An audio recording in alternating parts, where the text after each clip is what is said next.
Hi, අපි අද බලන්න යන්නේ W3School එකෙන් ගොඩක් program language අපි ඉගෙන ගන්න පුළුවන්.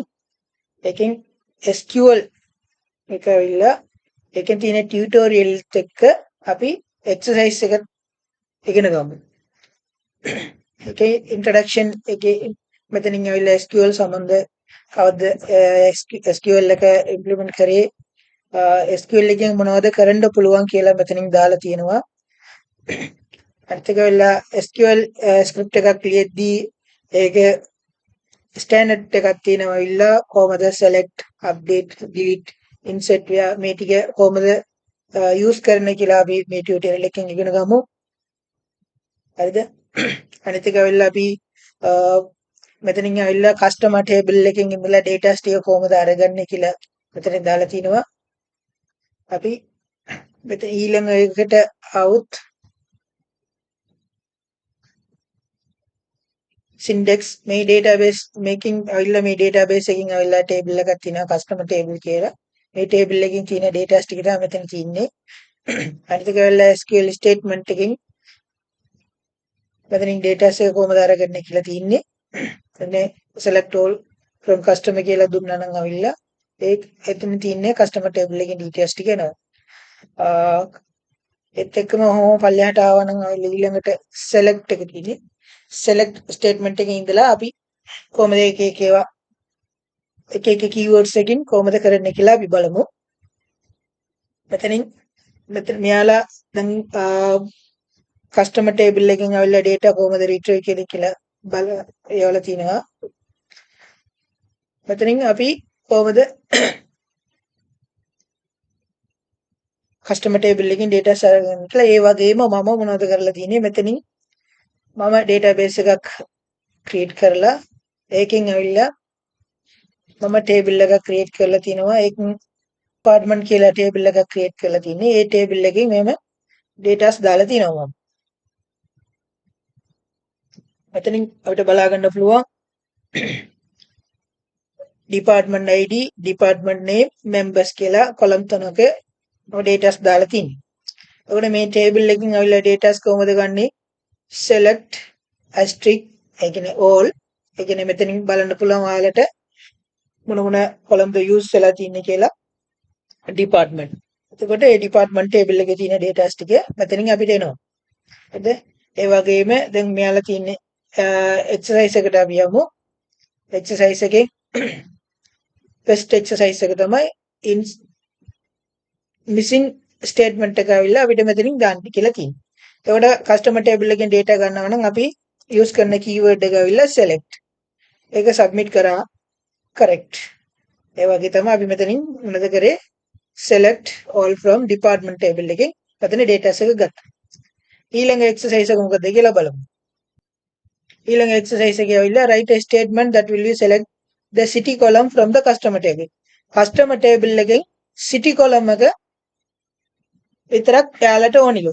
ඒ කියන්නේ අපි මෙතනින් අපේ table එක අරගත්තා නම් department name එක විතරක් යාලට ඕනේ. එතකොට ඒක කොහොමද ලියන්නේ? select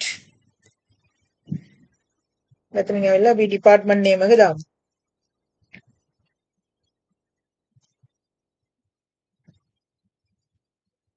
එතකොට මෙතනින් අපිට department name ටික එනවා. අපි ඒ වගේම දැන් ඒ කියන්නේ මෙතනින් අපිට මොනවද මොන column එකද ඕනේ ඒ column එකේ නම මෙතනින් දුන්නා නම් ඇවිල්ලා අපිට ඒක අදාළ ඒක විතරක් අපිට අරගන්න පුළුවන් ඒ table එකේ.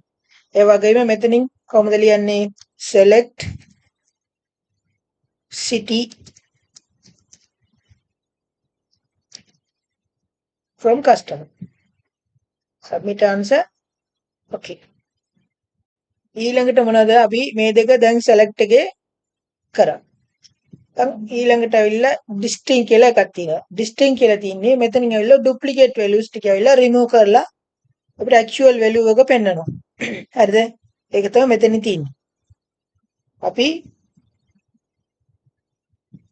අපේ table එකට ඊළඟ exercise එක ඒ සම්බන්ධව තමයි තියෙන්නේ. select all the different values from the country column in the customer table. එකන අපේ මෙතනට ආව නම්